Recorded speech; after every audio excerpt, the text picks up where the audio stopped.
तृतीयः पाठः सुभाषितानि सुभाषितो।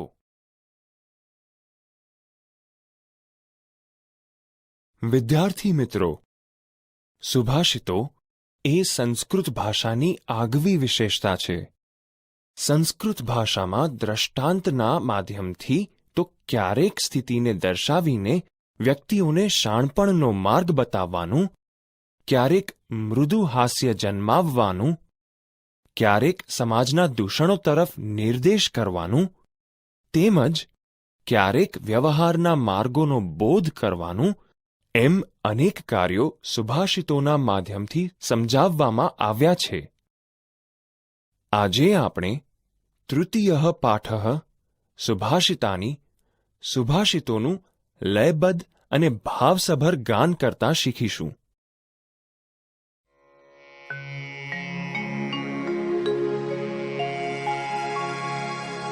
પૃથિવ્યાં ત્રીણિ રત્નાની જલ્મનમ સુભાષિતમ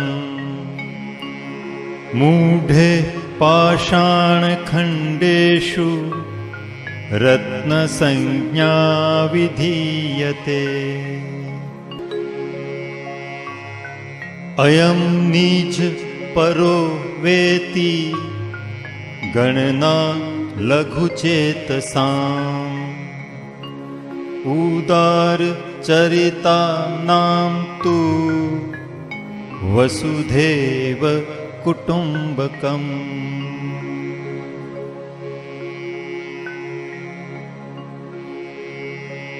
નમન્તિ ફલિનો વૃક્ષાઃ નમન્તિ ગુણિનો જનાઃ શુષ્કવૃક્ષાશ્ચ મૂર્ખાશ્ચ ન નમન્તિ કદાચન.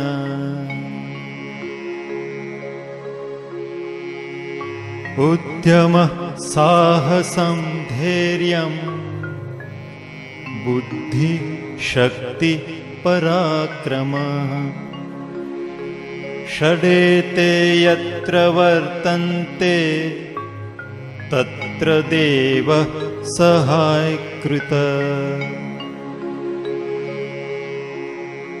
ઉદ્યમેન હિ સિદ્ધન્તિ કાર્યાણિ ન મનોરથૈઃ નહિ સુપ્તસ્ય સિંહસ્ય પ્રવિશન્તિ મુખે મૃગાઃ. દૃષ્ટિપૂतं ન્યસેત પાદં વસ્ત્રપૂतं પિબેજ્જલમ શાસ્ત્રપૂતાં વદેત વાણીં મનઃપૂतं સમાચરત.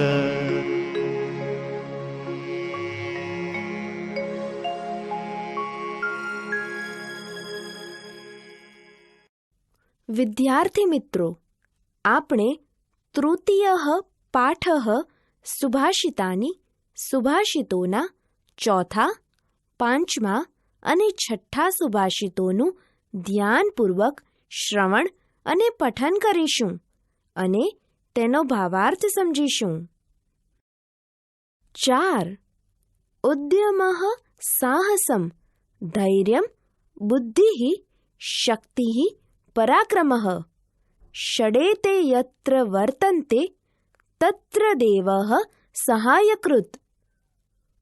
ભાવાર્થ: મહેનત, સાહસ, ધીરજ, બુદ્ધિ, શક્તિ અને પરાક્રમ આ 6 ગુણો જ્યાં હોય છે ત્યાં દેવ સહાયતા કરે છે.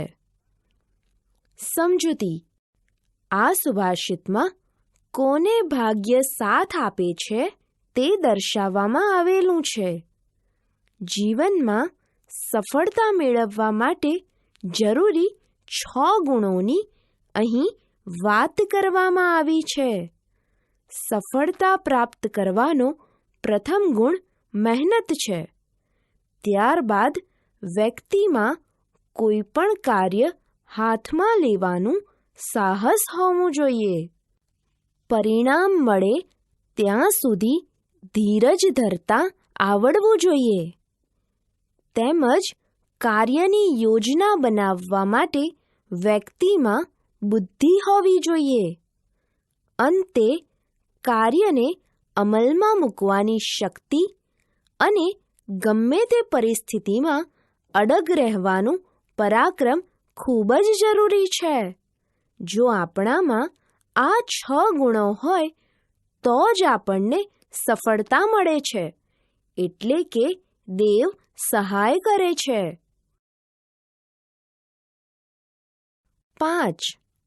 ઉદ્યમેન હિ સિદ્ધ્યન્તિ કાર્યાણિ ન મનોરથૈઃ નહિ સુપ્તસ્ય સિંહસ્ય પ્રવિશન્તિ મુખે મૃગાઃ. ભાવાર્થ: મહેનત વડે જ કાર્યો પાર પડે છે, મનમાં વિચારો કરવાથી નહીં. સૂતેલા સિંહના મોઢામાં પ્રાણીઓ જાતે પ્રવેશ કરતા નથી.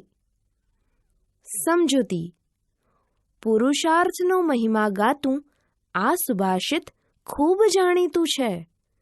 અહીં સિંહના ઉદાહરણ દ્વારા મહેનતનું મહત્વ સમજાવવામાં આવ્યું છે.